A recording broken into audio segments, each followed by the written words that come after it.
านผู้ชมปัจจุบันเราจะสังเกตเห็นว่าประชาชนและคนลาวรุ่นใหม่หันมาเฮ็ดกสิกรรมเป็นจำนวนหลายโดยเฉพาะก็เป็นการเลี้ยงสัตว์ประเภทต่างๆก็คือการเลี้ยงปลาดุกพันธุ์แบบธรรมชาติเพราะว่าปลาดุกพันธุ์สายพันธุ์รัสเซียแม่นพวมได้รับความนิยมของสังคมเป็นอย่างดีโฮมลาวกลายเป็นท่านางเบ้าสวรรค์เวชบุญเจ้าของโฮมลาวฟาร์มพัฒนากสิกรรมแบบใหม่ได้กล่าวว่าโฮมลาวฟาร์มพัฒนากสิกรรมแบบใหม่เป็นหนึ่งในตัวแทนกลุ่มวัยหนุ่มคนหุ่นใหม่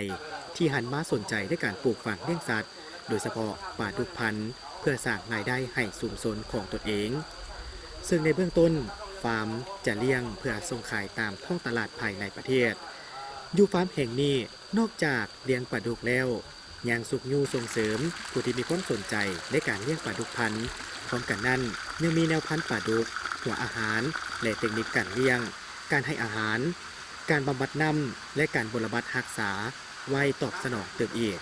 ประสงค์โครงการเปิดฟาร์มและเป้าหมายของการเปิดฟาร์มในครั้งนี้เนาะก็เพื่อว่าอยากให้โฮมลาวเนาะเป็นตัวแทนกลุ่มวัยหนุ่มยุคใหม่ที่หันมาสนใจเรื่องกสิกรรม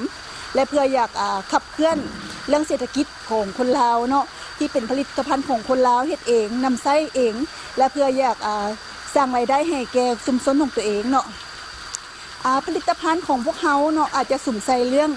กสิกรรมเนาะโดยเฉพาะแม่นการเลี้ยงสัตว์และการเลี้ยงสัตว์โดยสุ่มใส่เป็นการเลี้ยงปลาเนาะการเลี้ยงปลาแผนการเลี้ยงปลาพวกเขาก็แม่นพวกเขามีแผนเนาะจะเฮ็ดโรงงานผลิตปลาแห้งแดดเดียวแล้วก็จำหน่ายลูกปลาเนาะแล้วก็พวกเขาจะมีแผนผลิตเฮ็ดปลาแดกเนาะที่ว่าเป็นผลิตภัณฑ์ของบ้านเฮาเนาะการเลี้ยงปลาของฟาร์มแห่งนี้นอกจากเลี้ยงปลาดุกส่งขายตลาดภายในและต่างประเทศยังมีแผนในการแปรรูปปลาแดดเดียวหรือปลาแห้งและปลาแดกเพื่อจำหน่ายภายในและต่างประเทศเพื่อเป็นการสร้างมูลค่าเพิ่มให้แก่ปลาทางนี้ทางนั้นเนาะหัวใจหลักของพวกเขาเป็นเพื่ออยากต่อยอดให้เข้ามาโฮมลาวกลายเป็นบอนทีให้คนลาวคิดหาโฮมลาวเนาะที่ว่ามีทุกอย่างเนาะนอกจากเรียกบริการแล้วก็คิดหาโฮมลาวฟาร์มได้เนาะและก็พวกเขาต้องการอยากฮ้องตัวเองว่าคำว่าโฮมลาวอยากให้กลายเป็นใบหนุ่มยุคใหม่ที่มาใส่ใจเรื่องเศรษฐกิจของลาวหลายขึ้นแล้วก็เพื่ออยากมาพัฒนาผลิตภัณฑ์ของคนลาวหลายขึ้นและอยากให้คำว่าโฮมลาวเนาะเวลาที่จะคิดหาเกี่ยวกับโฮมลาวต้องให้คิดหาโฮมลาวเท่านั้นเนาะอันนี้ก็เป็นบาท9ทบิตเนาะที่เฮ็ดเวียกเกี่ยวกับกสิกรรมเพื่อเป็นการสร้างเศรษฐกิจที่เป็นลักษณะผลิตภัณฑ์ลาวและบางว่าพวกเขาจะมีผลิตภัณฑ์ที่ส่งออกมาให้คนลาวได้นำใช้กันเพื่อส่งเสริมภายในเนาะลดทอนกันนำเข้าเนาะและที่สำคัญอยากให้คำว่าโฮมลาวให้เป็นหลายกว่า